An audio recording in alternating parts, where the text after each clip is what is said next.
Welcome everyone to today's webinar, What You Don't Know Can Hurt You, a deep dive into how using intelligent automation can revolutionize your AR recovery. I am Morgan Hafner with Becker's Hospital Review. We will begin today's webinar with a presentation, and we'll have time at the end of the hour for a question and answer session. You can submit any questions you have throughout the webinar by typing them into the Q&A box you see on your screen. We are looking forward to hearing your questions. Today's session is being recorded and will be available after the event. You can use the same link you used to log into today's webinar to access the recording.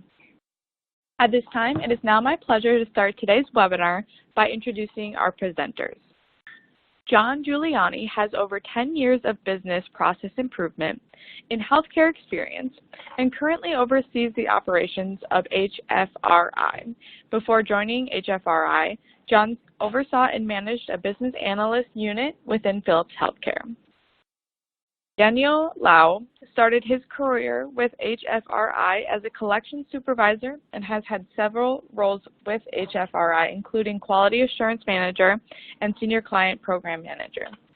Daniel has over 12 years of hospital revenue cycle experience. At this time, I am pleased to turn the floor over to John to begin today's presentation. All right, thank you, Morgan. And hello, everyone. Thank you for attending our webinar today. Dan and I are very honored that you would attend and hope that you come away as excited as we are with the great opportunities out there in the healthcare industry with automation.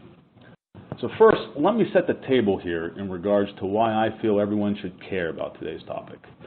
Article after article is coming out stating that hospital CEOs and CFOs are focused on the overall cost reduction and efficiency as some of their top financial priorities. And recently, Becker's published an article stating revenue growth was the highest priority. With concerns over shrinking revenue and increasing costs, it doesn't take a rocket scientist to figure out why healthcare executives should no longer view automation as a nice-have, rather a must-have. So let's start by looking at the numbers. According to a Becker's Hospital CFO report, the average 350-bed hospital saw denial write-offs increased by 79% to $7 million in 2017 versus 2011. $270 billion of U.S. hospital claims were initially denied in 2016. Administrative costs of reworking these claims are now approaching nearly $9 billion.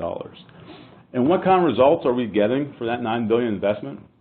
Well, on average, 65% of denials are never corrected and resubmitted. And according to the advisory board, over 90% of claim denials are preventable. And how are we getting here? Well, it's because too many hospitals and vendors continue to use an outdated traditional approach of handling their claim issues. Throwing extra bodies and manual labor at this problem is simply not the answer. Now, those of you that know me may think I'm starting to sound like a broken record here, as you probably heard me say this before. But I think it's incredibly important that we don't forget those stats and we keep them front and center at all times. If I was a hospital CFO seeing those numbers, my concerns would be over cash flow and profitability. I would not be pleased thinking 65% of my denials are not getting worked, and over 90% of them could have been prevented in the first place. If I wasn't already bald, that would sure cause me to lose some hair. So I guess that's a positive there. And if that's not the issue, I mean, there's also contracts between hospital and payers that they're not getting less complex. Plus, to add to these problems, we continue to expect entry-level positions paying between $12 and $25 an hour to handle all the issues that may come across by designing their workload by balance range, alpha split, or even payer-specific. To be frank, it's a process that's designed to fail. We need to be focused on making the workload easier and more streamlined for our employees, not more of the same. Now, one of the great opportunities out there is the vast amount of data that's available. A lot of organizations may feel overwhelmed with the amount of data that's out there and find it can be quite difficult, not only obtaining it, but also making sense of it. As I mentioned in a previous webinar, this is referred to as dark data, and is the biggest reason why a lot of organizations fail. And those of you not familiar with dark data, it's simply unstructured and untapped data that has not been analyzed or processed in a meaningful way. To put this in context for some of you, think of your EDI data fields between your payers. Even if you feel your organization is tapping into this and getting the basics of what's available, you'll be amazed on how much information and vital insights are being missed. So how can automation fix these issues? Well, that's what this webinar is designed to show you. If you're not a CFO and you're watching this, I would encourage you to quote those numbers I provided earlier and see how they compare to your own results. Even if your organization is beating the norm, keep in mind, hospital margins continue to shrink. As Beckers points out, the average hospital has a margin of only 2.7%. And with what appears to be headline after headline of another hospital closing down, this is having a massive impact on American towns, our neighbors, our friends, our family. So the point I'm making here is that while these strategies can certainly help make organizations on the brink of bankruptcy turn things around, it can also help make profitable organizations even more profitable, putting them in a position to possibly go out, either buy or support some of these struggling hospitals, thus potentially saving a town. And I think that's something that should be eye-opening to all of us. And if you're a CFO, I would encourage you to support your revenue cycle experts in regards to their needs with your organization's IT department. A lot of what we're going to be covering here today will be no surprise to your people, and I'm sure most of you. So, does your organization have a dedicated automation task force? When I meet with executives of revenue cycle across the country, one of the things I hear, regardless of the hospital size, is that they can't get their requests implemented in a timely fashion with their IT department. And for automation to be successful, the working relationship between operations and IT needs to be a strong one. It basically needs to be one relationship. So if they can get the backing of their CFO on these initiatives, that can go a long way. Plus, keep in mind, partnering with an outsourced firm can be very advantageous. Now, I know I work for an outsourced firm, so you're thinking, of course, I would say that. But partnering with a firm that already has expertise and best practices in these areas means a lot of this work is already done. And they can assist you as you strive to implement effective robotic processing and intelligent automation. Okay, so now we'll cover important automation efforts and how here at HFRI we believe every hospital needs to be fighting back against these trends in analytics, and how our advanced CARC and RARC mappings will allow you to see the true story within your own data and your denials. And with that, I'll hand things over to Dan Lau. John, thank you for the introduction. As previously mentioned, my name is Daniel Lau. I'm the Director of Operations at Healthcare Financial Resources. The key learnings today are going to be really focusing on walking everyone through kind of what a normal vetting process would be to start and complete an automated task. Our goal is for you to walk out of this webinar with the desire to improve your operational efficiency through the opportunities that automation will provide you. So kind of what John was alluding to earlier, combining operational experts with skilled IT members is a recipe for success through process improvement. So during the course of this webinar, we're going to be discussing the importance of mappings, assessing problems, overall data requirements to figure out automation, management of your databases, and auditing and testing prior to go live. When it comes to data analytics and root cause identification, what you really don't know can hurt your bottom line. So with that, let's kind of dive into the webinar a little bit further. The intelligent automation problem assessment. Before you can start any automation, you have to find your foundation and you have to create that. For this webinar's automated focus, our foundation is our 7 pillars of payment delay and denial classification mapping. Since our main focus for this webinar is automation in accounts receivable, I really wanted to walk everyone through how we classify our accounts with high-level root issues, because that'll kind of start the point of where we're going with this. When you're figuring out the process to create this, the first thing is going to be requesting or locating any open or closed denial information. And then the next step is going to be utilizing hospital and physician historical and current 835 and 837 files, along with RPA technology to grab information that you may not have access to within your system or within the EDI files. That's going to allow for inventory to be categorized historically to real time by main denials, per carrier, hierarchy rules, things like that. This classification is created by mapping CARC and RARC, as John was mentioning earlier, and taking those combinations and assigning it per payer, per state, whatever classification that you want to break this out into, and then assigning a high-level root category. We call that our triage process at HFRI, and it helps us give an idea of what the root cause is at any given time on our inventory. So what are those main categories? The chart to the right, you can kind of see the breakout of these 7 tiers. So the first one would be your coding and billing problems. Then you're going to be running into coverage-related issues like COB, no coverage, out-of-network, things like that. Anything where you're dealing with a process delay with an insurance company. Cash posting issues, whether this is undistributed cash or any other type of cash posting related issues. Submission and rebilling, there's a lot of opportunities for claims to be resubmitted with the appropriate documentation or whatever was missing. The contractual category, where the claims are not paying to what was being expected in the contract management software. And then finally, utilization, which is like your clinical-based rejections. No auth, medical necessity, things like that. Each one of these categories has significant opportunity for intelligent automation. So some examples of what intelligent automation really could be is like the process of automatically distributing accounts to the specific remediation team that we have listed above. So these 7 classifications, you can have specific rejections applied to just set team members. You can also use the information that you pull to create notation summaries of all relevant claim information on those accounts and kind of guide them on what actions to take next. This process not only tells our staff what to do for each account, but it also allows us to take a snapshot of our inventory in real time and historically. The process also sets the table for HFRI to prioritize working and automating hospital and physician inventory to create efficiency, maximize collection, and of course reduce aging. So this triage process is the starting point of how to assess your problem, and it's also the starting point for today's webinar. So I'm going to be jumping into the next slide here on page 6, which is a quick high-level summary of how we do it. We do rely heavily on accurate data.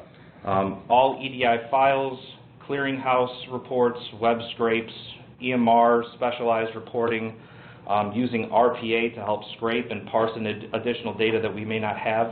Ultimately, the more data, the better. But if the data is not accurate, it's not going to be helpful in terms of automating the process. So RPA kind of comes into this whole piece where you can use it for an array of opportunities. It's great at helping you to collect data, perform functions in EMR systems, and improving overall efficiencies are some examples. When certain data is really not available in current reporting, or if you need to combine it from multiple systems, this tool is also very beneficial in that, right? The final, or the middle piece where we're talking about intelligent automation is kind of what happens when you have all your collected and relevant data needed to make your decisions. You've completed your mappings, you've written your rules, and completed the auditing and testing phase. So all of those kind of go into the intelligent automation go live. Your intelligent automation is really only limited by the data that you have, the imagination, and the tech savviness.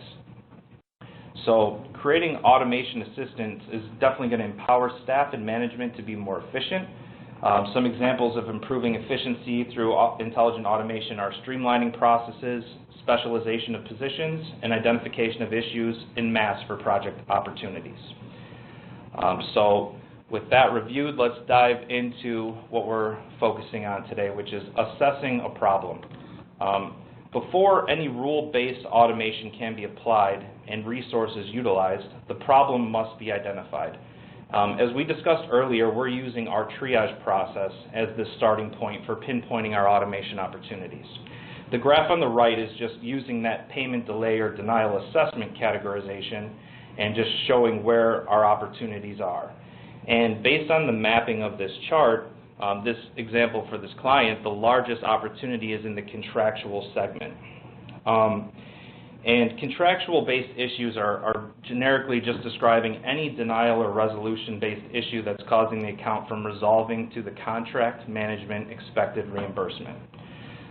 So this is the high-level analysis of what's going on. We're going to definitely need to dive further into the contractual classification to see that the root cause behind the contractual classification. So, as I was saying, this is just the start of the process, and it will usually not be as easy as expected, and most likely is going to require going down multiple rabbit holes. Having a defined process flow and mappings in the background are crucial for automation vetting processes to ultimately be a success. Organization is obviously key in that in regards to what the agreed upon expectation is for certain circumstances and processes as a management team. So making sure everyone has the same focus and has the same goal is really important. Automation is a time saver, but it's also time consuming to do it correctly. It can be a big waste of time if the process changes midway through the project. And I kind of want to reiterate that IT resources can be scarce and are scarce, and making sure the situation is truly vetted will reduce the time it takes to go live in any type of automated process. So now that we've kind of assessed that the largest area is contractual, we do need to dive deeper into that. So slide 8 is assessing the contractual root issues. So when we were originally assessing the problem, it was identified that the contractual category had the largest opportunity. So when completing an automation task, it is imperative that you find that root issue that you're looking to tackle. So we had to create a second level of mapping to summarize the root issues behind any type of contractual denials. So the chart on the right is kind of that second level of mapping. And in this instance, it's showing that the contractual issue's biggest root causes are accounts paying at the incorrect rate. Now, claims paying at an incorrect rate is just referring to that it's not matching the contract management expectation compared to how the insurance carrier processed the claim. There's multiple reasons as to why claims can be paying at the incorrect rate. So taking that category and breaking it down yet even further is required to really identify specifically what you're looking to do with that classification of claims paying at that incorrect rate. The ability to assess insurance contract expectations compared to how the carriers are paying is going to give you that cutting-edge solution for this breakdown of category and allow for that intelligent automation. The ability to assess the root cause of claims paying at the incorrect rate is only as accurate as the team or software that is loading the contract details. So if you're going after a contractual category and your contract management application is incorrect, well, that's going to lead you down the path of really minimal opportunity. So ensuring that that's accurate before you dive into that is definitely a requirement. So the next page is, well, what are we trying to do? We found out that contractual is the problem. We found out that claims are paying at the incorrect rate. Where's the automation opportunity lie? So this slide is finally going to give us what we're looking for. Now that we have reviewed the high-level process delay mapping and the root issue of contractual mapping, we need to review the paid at the incorrect rate segment to go one step further. So it's our final level of mapping. So the accounts that were paid at the incorrect rate have been mapped one step further to assess what we're looking for, which is that chart in the middle. So this is really our opportunity for our automation. The paid at the incorrect rate classification can be broken out into a plethora of root issues, but for example, you have the underpayment, which is highlighted in green. You have overpayment, small balance discrepancies, plan code issues, and contract management load and application issues. Each one of these categories has automation potential. So walking you through an example of each one of these, for underpayment, we can create automatic underpayment appeals and submit them to the insurance company. For overpayment claims, you could create automatic refund submissions to the insurance carrier.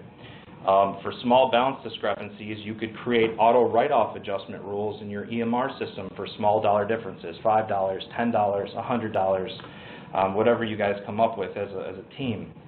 Plan code issues, assessing that the plan code load through an eligibility verification and auto load is ultimately accurate because your plan code is driving your contract application.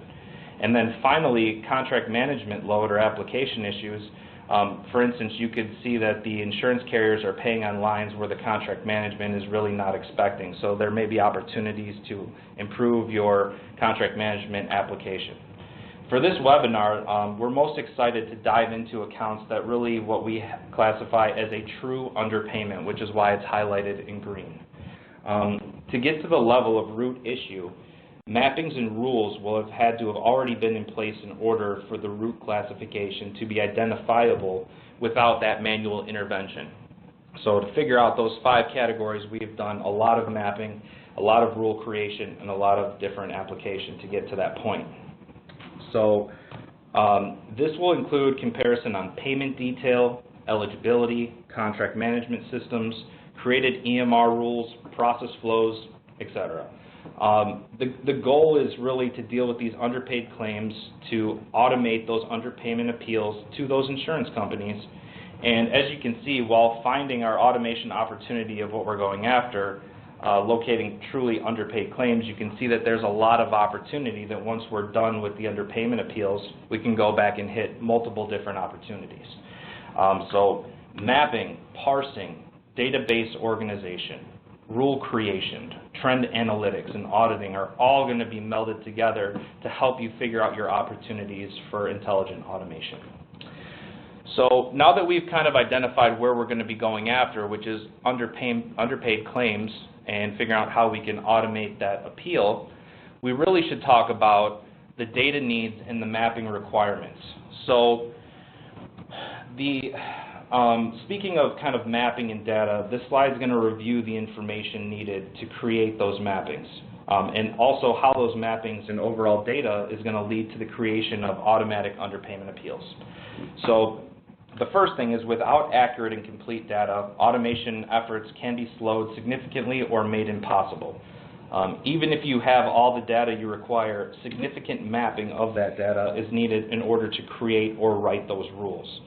The chart to the left is just showing data that the data needs, and the chart to the right is explaining what those needs are and what can be done with that data. So, for example, the EDI payment summary, you're going to be parsing that information to break out how the insurance carrier paid per line item, per claim level, an overall summary of what happened on that account, what was applied to patient responsibility. The root cause assessment is taking that payment detail, and if there's any type of problem, is going to create a CARC and RARC combination so that you can figure out where your root problem is. And that's kind of what we've done for our triage application. And this can be done by payer, by state, whichever way you'd like to complete that mapping. But there are several hundred CARC and RARC codes, if not thousands, and those combinations can double. So there's a lot of time and effort that it takes to get to the point where you can find your problem. Plan code assessment. When you're trying to figure out if claims are truly underpaid, you're going to have to figure out if the plan code is loaded accurately. If you have a PPO claim that's listed in your registration, but it's really an HMO policy, the HMO is going to pay less than the PPO would be. So it's really not an underpayment issue, it's a contract load issue through your type of policy. So when you use an eligibility system verifier, you can see if it's an HMO or a PPO, and you can compare that to the actual plan code that's loaded. So if you start mapping that, you can figure out where you can ultimately identify potential errors on that side. Time limit verification. So every plan code you have, there's going to be time limits that you have for initial submissions of claims, corrected claims, and appeals. For this instance, we're going to be dealing with underpayment appeals. So we would have to come up with a appeal time frame for every single plan code that we have. And those obviously change when contracts get renegotiated, so you always have to stay on top of that mapping to ensure it's current. Correct appeals addresses. Creating an underpayment appeal is one thing, but actually submitting it is a whole other thing. You're going to have to also map your appeals addresses for each plan code to help you figure out where these appeals end up when you're completed with your appeal creation. And contract management details, whether you have your own contract management software or whether you're using the existing EMR platform, you're going to have to be able to assess the expected reimbursement for every single procedure. And finally, the appeal style. Each insurance company can have physical submissions, fax appeals, or potentially through their web portal. So if you also map the type of appeal opportunity that you have, that will allow you to figure out if you can use the bots to submit these things electronically, through fax, through web portals, or if you end up just having to send it to an old school mailing team. That's kind of summarizing the data needs and the mapping requirements that it would be taking to kind of get off the ground.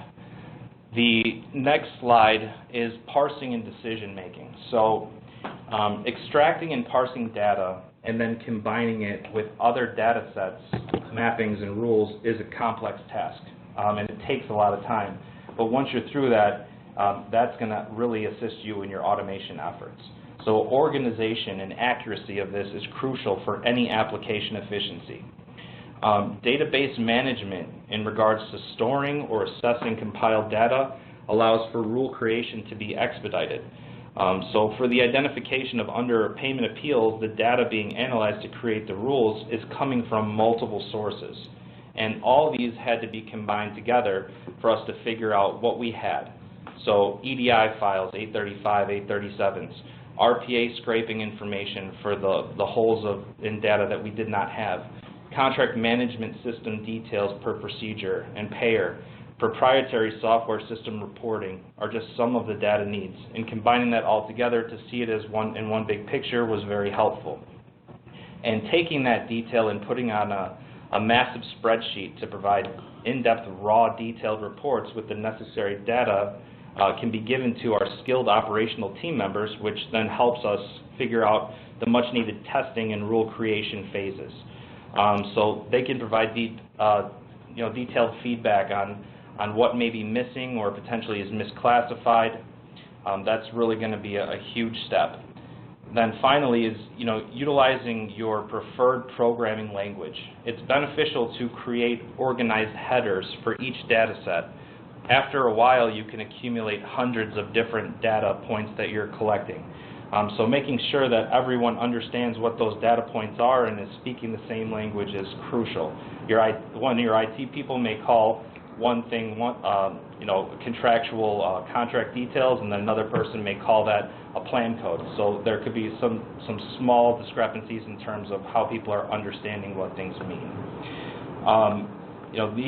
These mappings are going to allow everyone to see the specific data sets and what is currently available, and trigger the need to go out and pull the additional required information to make that automation task actually happen. Creating rules is basically like writing an Excel formula. Once everyone understands what the in-depth detail it takes to create those rules, it will allow for the ease of conversation on what needs to happen to move forward. And during the auditing and testing phase, taking time to write out the rules, cover every potential failure point is a very slow process, but it's completely worth the time investment. During an automated rollout process, there will most likely be a few steps where things were not thought of or originally will have to be added into your rule creation. So once that process has ultimately gone live, consistent auditing will be required to ensure that data and rule integrity.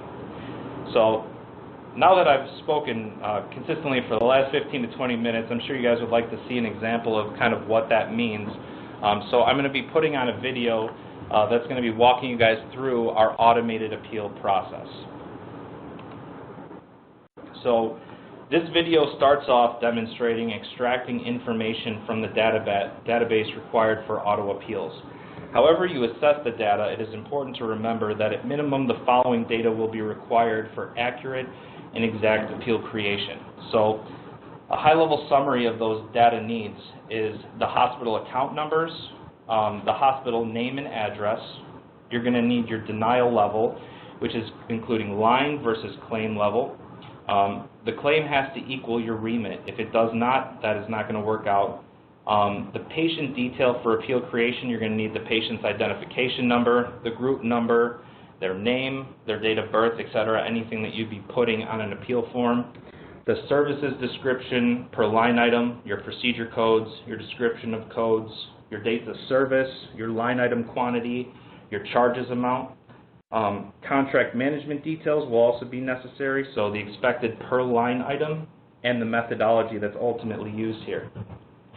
The payment detail You're going to need to know the assigned payer COB order. You're not going to be checking contracts on a secondary, so you're going to have to ensure it was the prime, paid amount per line item, the contractual adjustment expectation per line, the patient responsibility assigned, and the claim number. You're going to need to know the payment discrepancy totals, the balance due compared to the payment discrepancy. You're going to need to look at the eligibility data. That's going to ultimately help you with your plan code load accuracy. The CARC and RARC winning issue to make sure that it really is a overall true contractual issue.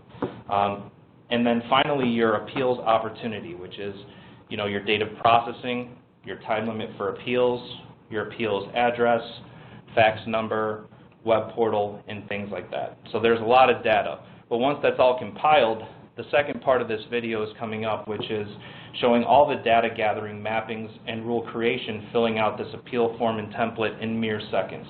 You can see the insurance, hospital, patient, payment information automatically populating, the bots then summarizing the contract management per line, and then ultimately the appeal is then viewable overall.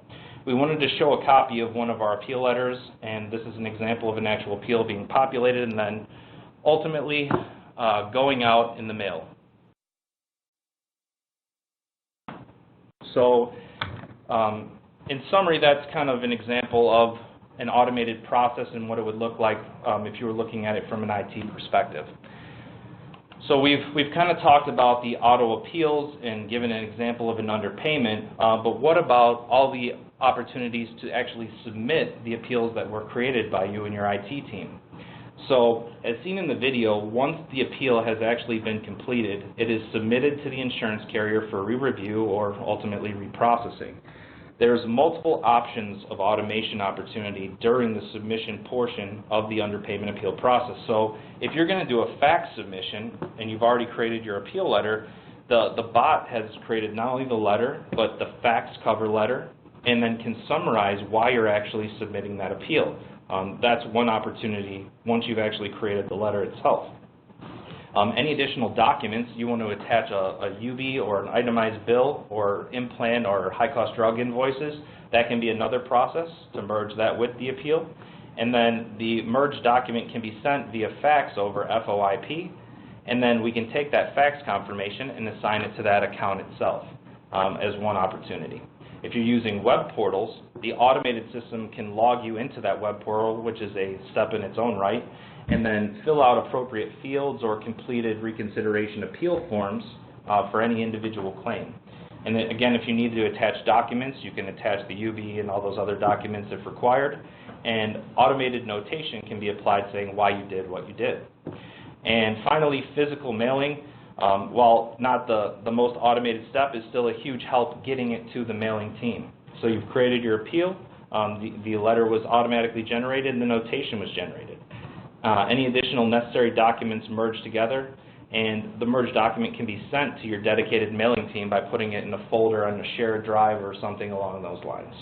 This step does require human intervention, but ultimately can be a very big help. So with that, that kind of concludes my portion of this, and I'll hand this back over to John. All right, thanks, Dan. That was fantastic. So, okay, everyone, so we have a lot of questions to get to here. I know Dan and I kind of threw a lot of information at you, and you're probably going through that. Don't worry, you'll be able to get a copy of this slide deck and a recording of this shortly after this webinar is over. But we also like to leave open a large portion of these things for your questions, because we know there'll be a lot. Now, before I get to that, I would like to quickly give some information on our sponsor, who allowed Dan and I to talk about the key topics that are important to us and that we feel are important to our industry. So as we said before, Dan and I work for a company called HFRI. HFRI is an insurance AR recovery and resolution provider located right outside Chicago in Elgin, Illinois. They've been in business for over 20 years and function as the extended business office for our clients. We specialize in handling large volume small balances, as well as aged problematic insurance accounts.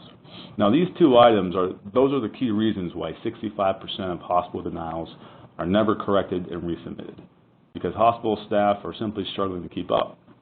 And with those thousands of microbalance accounts, I mean, they start to add up to millions of dollars. And our philosophy overall is actually quite simple.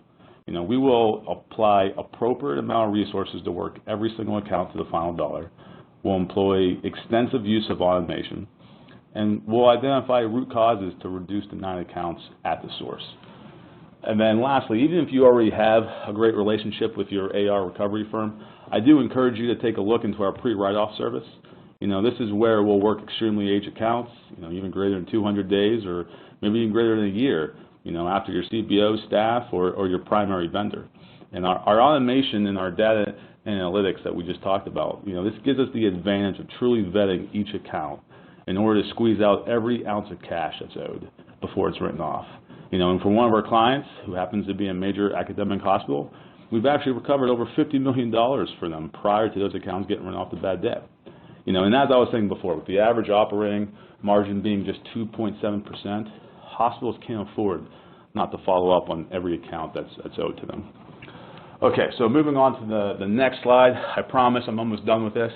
But there is one more item that we're very excited to announce, and that's the recent acquisition HFRI had with Para Healthcare. Para, led by CEO Peter Ripper, is comprised of individuals with extensive experience in focused disciplines to support the revenue cycle process. While we talked a lot about the back office efforts, Para is your answer to price transparency, which personally I feel needs to be another area that every hospital is focusing on. Obviously that's a webinar in itself and a very hot topic right now, especially as our political leaders look to gain voter support with this initiative. So trust me, you'll want your organization leading this effort, not reacting to it. Also, Para has contract management, pricing assessment and analysis, coding, reimbursement, and compliance. So we're very excited about adding Para to the HFRI family, as both organizations value excellent quality and unmatched customer service.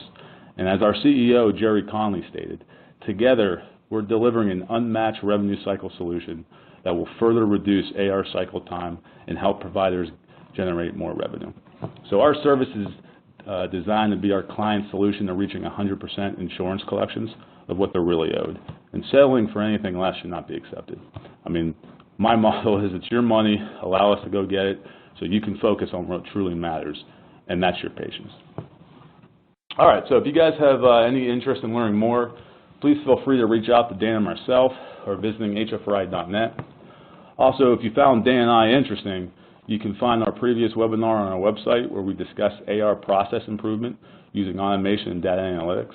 And if you didn't find this interesting, well, please leave a great review anyway, because I found out recently our bonuses are based off your feedback. So, well, hopefully that's not true. Okay, so time for some questions, and we have a lot. All right, so the first one I see here, let me pull this up. How long does it take to implement automated appeals? Well, Dan, I'll cover this first and I'll hand it over to you, but I would say this all comes down to your organization. Do your revenue cycle experts have ongoing meetings with your IT department? If not, I would fear you might not ever reach your goals, because it's one thing to implement an appeal, but just like any employee, where they need to be monitored, supervised, performance measured, so does your automation efforts. So if you don't have a systematic process in place, you'll always be behind. Dan, you got anything for that? I would say the time frame that's going to take you to implement automated appeals or any automated process is going to be really where you're at in terms of your mappings and your understanding of where you're trying to take something. That's a good point. So in terms of our mappings, if you're looking at denials, you have to be able to assess where the account is in the current process. If you can't do that, that's where I would start as a first step. And just that process alone can take a few weeks just to figure that kind of step out. And then you're going into your second and third level mapping. So I would suggest starting your time frame on figuring out your mappings, and once you have that, your time frame to actually create that automation can be expedited. Great point. All right, moving on to the next question. This one states, how much time is cut down in the appeals process thanks to intelligent automation? Well, I'd say typically to create an appeal within our organization at least, with the level of detail provided with our automated appeals, I mean, it can take about 5 to 6 minutes, and I'm really just factoring in our top performers there. I'm not even really getting into low performers. I mean, Dan, would you agree with that 5 to 6 minute mark? Yes. Now, I'd say with automation, that can spit out the appeal within seconds, as Dan pointed out earlier. So when you factor in thousands of appeals that you'll do this year within your organization, I mean, that time savings equals cost savings, and I mean, that really adds up. You know, and again, I know I always repeat these numbers, but I mean, they're real. I mean, 65% this is on average, denials are not getting reworked and submitted. And when you factor in that 90% of that stuff could have been avoided in the first place, I mean, that's why automation needs to be the answer there. And, you know, to tack on to what you're saying, John, is that the main reason we designed our triage process was to ensure that when accounts are worked the first time, they're worked accurately. We want to make sure that our AR days are always down and our collections are always up. And so the more time that you actually spend identifying where the account's at in the resolution cycle, the faster you can get those accounts taken care of and focus your efforts on other more collectible-based issues. And the more time that you focus on things like this automation of underpayment appeals, now you can take the time frame that those reps will be doing that and focus them on maybe your clinical rejections that are more difficult to actually automate. Mm-hmm. All right, what else do we have here? And this is probably from a CFO. What kind of costs are associated with developing this level of automation from the ground up? Well, I think to answer that one, I'd say it's really about buy-in, you know, and that's starting with the CEO and the CFO. Because personally, I think everyone should be asking, what kind of costs are associated without doing this level of automation? I mean, there's tons of money being left out there on the table, guys. I mean, so you really need to have your top project managers overseeing the process and ensuring ongoing communication and meetings are taking place between the revenue cycle folks and the IT folks. Because your biggest expense really is going to be your people's time in playing this out effectively. You know, in regards to picking out the right automation software, I mean, your IT guys will be able to show you the costs associated with bots, and you know, it's very affordable. But just remember, there's no software out there that's built for your organization specifically. You know, so while there are tons of great software available, it all comes down to building effective rule sets and time that Dan was mentioning before. So make sure data is a part of that process. You know, before allowing any initiative to get started, there should be data to back up why those actions should be focused on first. You know, a lot of problems people come across is getting lost in the weeds and spending too much time tackling difficult situations that really should just be left to your expert staff. You know, and then that way you can get your bots going on the next repetitive actions. And while I'd say that, you know, cost is always a big factor out there, I promise that if you automate a lot of your functions, your margins are going to improve. You can reduce your staff. You can have a lot of opportunities to just become more efficient overall. But your costs are going to go into your mapping, your auditing time, your scraping data time, and your parsing, and the time that your IT folks are actually looking at those kind of things. Sorry to interrupt, but I was going to say one thing just to say everyone. I mean, the reason why Dan and I are so confident in this issue is not just because it's a buzzword out there. It's because we've lived it. We've experienced it the past 5 years. This has been a real focus in this organization, and we've seen what works and what doesn't. So in all honesty, not even on a sales pitch approach or you need your business or anything. I mean, if you guys have questions, reach out to Dan and myself. I mean, we love talking this stuff. We'd be more than willing to give you know, what worked for us, what didn't work for us. Here's what we're doing. You know, this is why we enjoy doing these type of webinars and these type of conversations, because for us it's just fun. You know, getting in there and solving these problems. You know, I love data. Dan loves process flows, and when we can combine both of those things and build these rule sets for bots, I mean, it's fantastic. Yep, it's the reward at the end. Yep. So. Okay, what other kind of questions do we have? I think this is a good one. So what is the biggest struggle with creating new automated functions? All right, so I think I'll answer this on the high level. So I can tell you the biggest struggle when we first started this process was basically to get my operational folks on the same page with my IT folks. Now, both had great intentions. They all had their own initiatives and way of communicating. But I mean, everyone was speaking English, obviously, but it was two separate languages, you know. And I think Dan alluded to this earlier in his presentation, but what allowed me to get, you know, help everyone get on the same page was actually pretty simple. You know, it wasn't a pep talk. It wasn't any Hollywood coach speech before a big game. You know, I don't have the Al Pacino skills, unfortunately.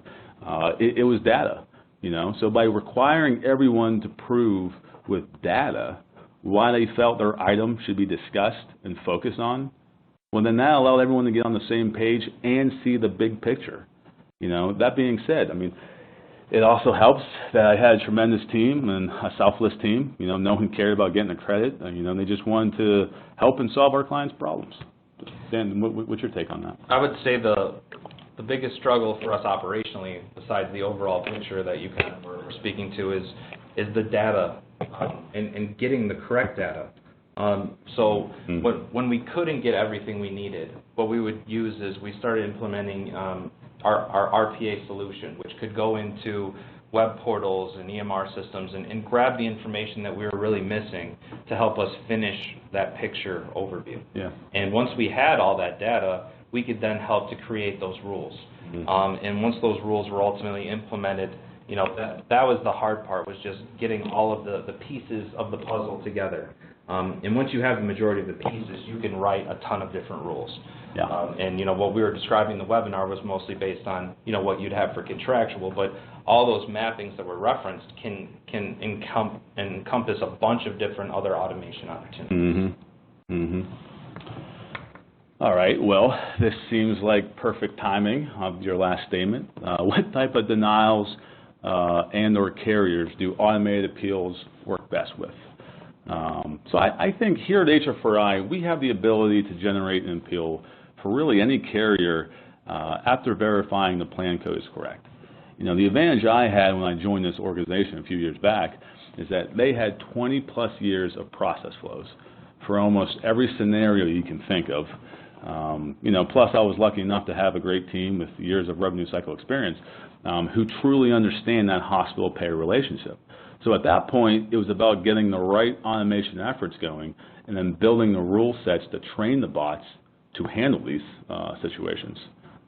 So Dan, why don't you go ahead and give some actual, like, specific examples? So in terms of additional opportunities for you know, automated appeals, I think the one thing John was talking about is, yeah, you can do the actual appeals for any type of carrier. It's not limited to, you know, Blue Cross or Cigna or United Healthcare. But, you know, just underpayment appeals aren't the only things that we would be focusing on.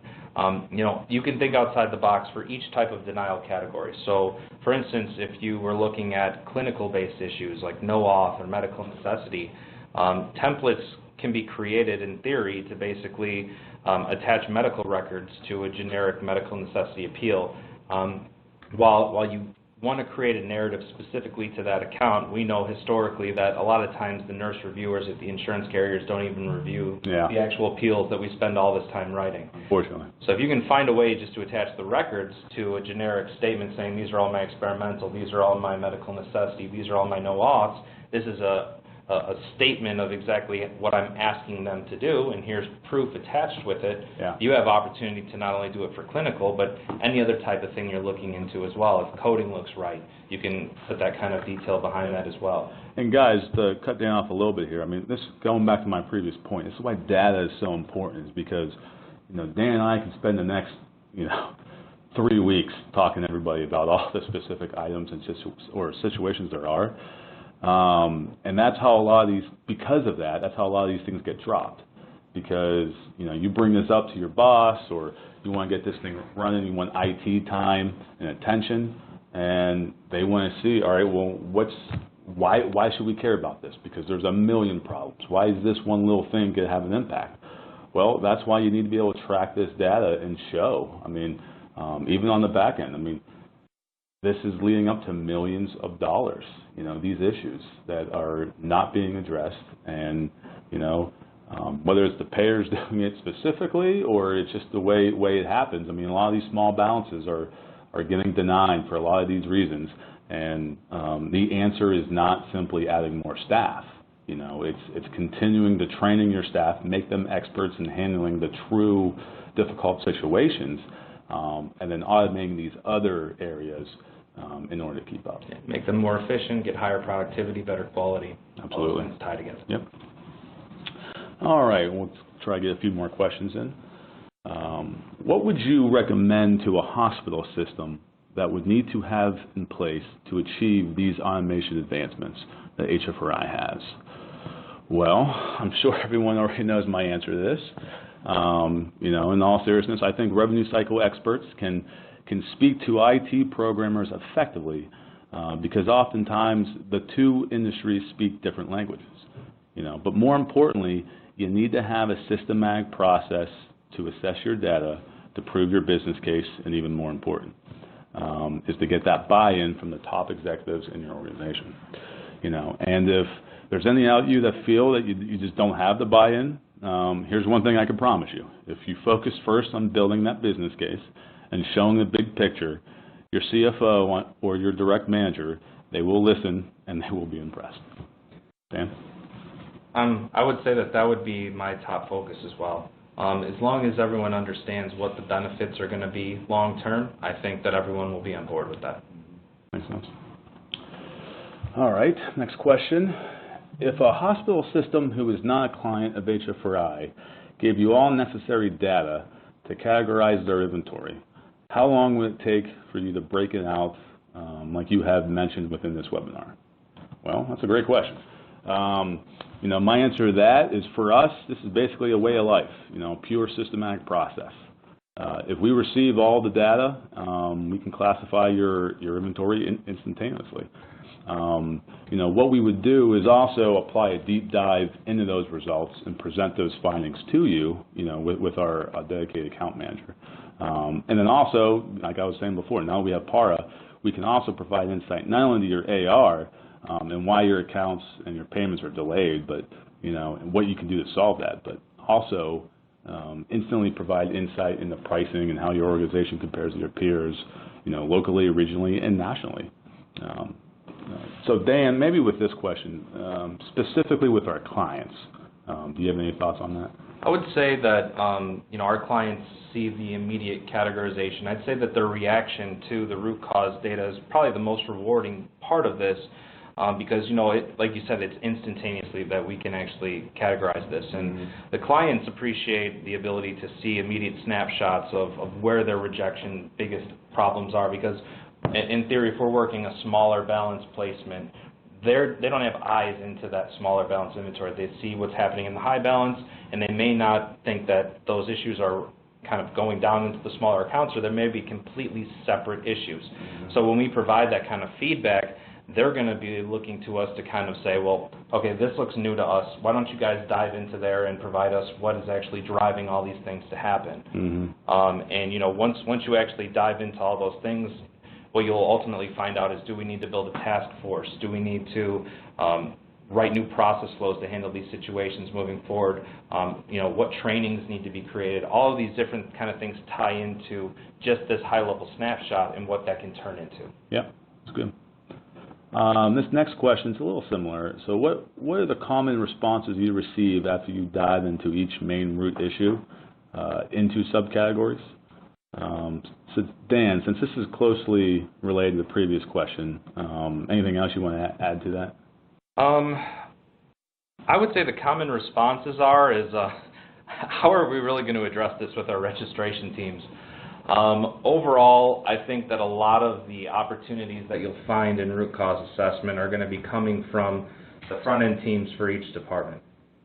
So ultimately, you know, how are you going to approach this with each, you know, physician, with each service area? You know, it's a very sensitive line to walk, because you're ultimately not trying to reprimand someone, but you're ultimately trying to improve processes overall. So I'd say, you know, that's the first reaction that we get, because a lot of the issues are registration or coding related, that you'll be diving into the root issues on. All right, so just a couple more, since we got a few minutes left. So how do you factor in the ever-changing rules with payer contracts? Well, I'd say, how will I answer this one? So that's why I was mentioned before, this needs to be a systematic approach and a way of life between your IT and operational folks. You know, really, this is just not a one-time task force where you just look to solve these issues within 6 months or a year. Because once you solve your top 10 issues, I promise you, with all the constant changes out there, you're going to have a new top 10 very soon. And I'm sure a lot of you are aware of this. So this needs to be a built-in process of your operation and a way of life. Well, I would also say things are hidden. One big thing to always understand is, you know, people think 45 as a CART code is usually just meaning that that's, you know, a contractual-based code, or 97 is inclusive to something. When you're diving into these generic codes, you're going to find out that the insurance carriers are hiding denials within these. And the CARC and the RARC combination may not even yield you an answer. So remapping and constantly re-reviewing what these things might mean, and it could be specific procedure codes, it could be other levels of mapping that you have to get into to help you to identify those root problems. I promise you it's never a perfect view of everything, because everything is always shifting. So the constant auditing, the constant monitoring, you can only be as efficient as your consistent review of those accounts. Great. All right, Dan, let me try to do a little quick rapid fire with a couple minutes left here. All right, this one coming in. Does your CARC and RARC mapping ever change? Well, I think I know your answer to that one. Is it different per payer or per contract or universal? I would say it's different per payer, and it can be different per payer per state. One big thing is, you know, you'll look at Medicaid, for instance. They're still using CARC 15 for their no-auth denials. That code has been long expunged from the active code list. Other payers use their own version of the mapping, so they'll create their own description codes, and you'll actually have to map their description codes to what the ultimate CARC and RARC combinations are, so that you can hopefully understand what they're meaning by that.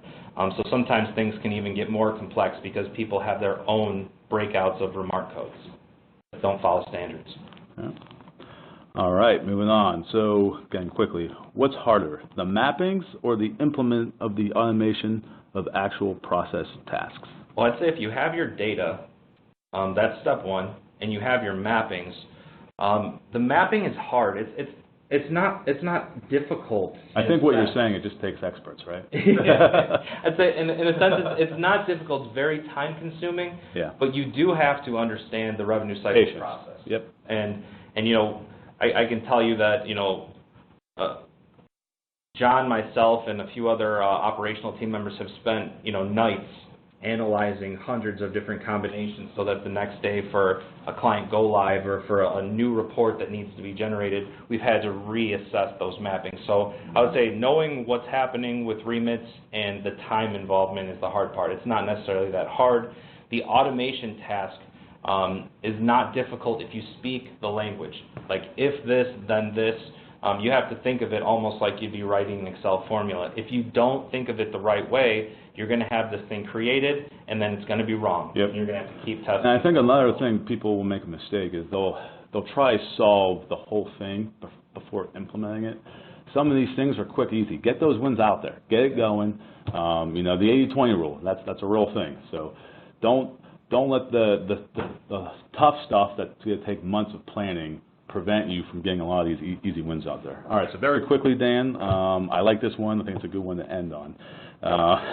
If you had one specific category of denials and or one specific root cause, which one do you feel is the most important one to automate? So put you on the spot. And you can't say all of them. So I would say that your biggest opportunities for additional money is going to be your incorrect plan loads at the front end. Yeah. With specifically government-based, Medicare and Medicaid. Mm-hmm. With Medicare, you'll see the Medicare who pays first rules are constantly incorrectly applied by the front-end registration teams. Yep. And then in terms of Medicaid, the replacement products are always usually the actual primary insurance, and they have higher allowables than straight government may have. Mm-hmm. So knowing and reviewing what the actual correct payer is you rebill that to the correct place, the claim gets paid, and you actually make a lot of money out of that situation. Great answer. All right, well, that's all we have for today. Thank you, everyone, for attending. We truly appreciate it. If we didn't get to any of your questions, I promise you we'll reach out. And then obviously, if there's a question you think of later that you didn't think of now, just reach out to any of us, send an email. We'd be happy to answer it or even hop on a call and talk to you. So, all right, everyone, hope you have a great rest of your day. God bless. Take care, everyone. Thank you so much, John and Daniel, for your excellent presentation. And I want to thank Healthcare Finance Resources for sponsoring today's webinar. Please enjoy the rest of your day, and we look forward to having you join us for future webinars.